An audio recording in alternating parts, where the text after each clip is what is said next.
আমার মতো করে নিরামিষ রেসিপি এইভাবে খেয়ে দেখো, একদম সবাই নিরামিষ খাওয়ার জন্য পাগল হয়ে যাবে। ঠিক আমি যেভাবে করেছি আজকে তোমাদের সাথে সেটাই শেয়ার করছি।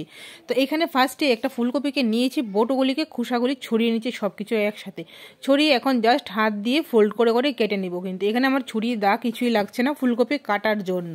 তো একটা ঝামেলা মুক্ত হয়ে গেল চটচট করে, কিন্তু এরকম করে ভাঙলেই ফুলকপি আমার রেডি হয়ে গেল এইদিকে। আর এই ফুলকপিটা দিয়ে আমি করব আজকে একটা দুর্দান্ত রেসিপি তোমাদের সাথে শেয়ার করছি।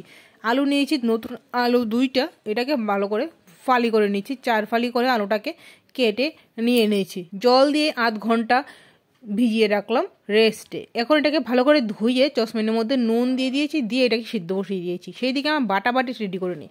জিরে আর ধনে আধ ভাঙা নিয়েছি, আদা, কাঁচা লঙ্কা, আর নিয়েছি এখানে অল্প কিছু কাজু, পোস্ত, চারমগজ আমি ভিজিয়েছিলাম বেগুন বাহারের জন্য, সেখান থেকে কিছুটা কাজু বাদাম আমি নিয়েছি এখানে পেস্ট করে নিরামিষ তরকারিটাতে দেবো।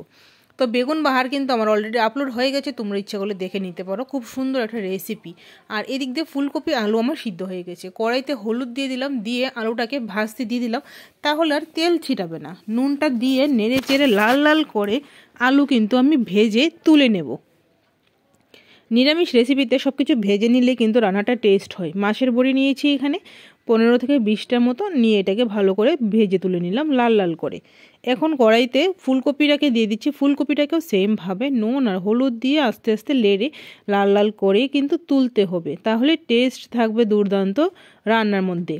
তো এই আমি যে আজকে কড়াইটাতে রান্না করছি সেটা কিন্তু আমার আয়রন কাস্টের কড়াই, আর এই কড়াইয়ের মধ্যে প্রচুর পরিমাণে আয়রন থাকে, সেই জন্য আমি বেশিরভাগ সময় এটাতে রান্না করি। তো এখানে আমার পেস্ট মশলা দিয়ে দিয়েছি, শুকনো লঙ্কা আর 5 ফোড়নের মধ্যে ফোড়ন দিয়ে। তো একটু জল দিয়ে মশলাটাকে একটু কষিয়ে নেব। একটু নুন আর হলুদটাকে ব্যালেন্স অনুসারে দিয়ে দিলে কিন্তু হয়ে গেল। চিনিও দিতে পারো, আমি আজকে আর চিনিটা দিলাম না। তো এখানে একটু জল দিয়ে মশলাটাকে ভালো করে কষিয়ে তেলটা ছাড়ার অপেক্ষাই করছি। তেলটা ছাড়লে কিন্তু সঙ্গে সঙ্গে টমেটোটা দিয়ে নেড়ে চেড়ে একটা ঢাকনা দিয়ে দিতে হবে, টমেটোটা একটু কুক হতে হবে সেই জন্য।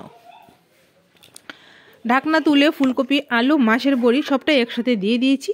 আর এখানে আমার আলুটাকে একটু ভেঙে দিলাম, তাহলে গ্রেভিটা একটু ঘন ঘন হবে সেই জন্য। উষ্ণ গরম জল দিয়ে কিন্তু ঝোলটা দিয়ে দিলাম। এরকমভাবে কিন্তু নিরামিষ রান্না করলে একদম খেতে তো দুর্দান্ত লাগে। কাজু, চারমগজ আর পোস্তর স্মেলে একদম পুরো ঘর হয়ে গেছে। ধনেপাতা ছড়িয়ে কিন্তু আমার ফুলকপি রেডি হয়ে গেছে। আর সঙ্গে করছি গরম গরম বেগুন ভাজা। বেগুনটাকে আমি কি করেছি, নুন, হলুদ, কাশ্মীরি রেড চিলি পাউডার আর 1 চামচ বেসন নিয়ে ভালো করে একসাথে মেখে এবার বেগুনটার সাথে মাখিয়ে একদম লাল টুকটুকে করে ভেজে তুলে নিচ্ছি। সঙ্গে নিয়েছি 2টা শুকনো লঙ্কা। আজকের এই ব্লগটা যদি তোমাদের ভালো লাগে অবশ্যই লাইক, কমেন্ট অ্যান্ড ফলো করে দিও। ভালো থেকো, দেখা হচ্ছে নেক্সট ভিডিওতে।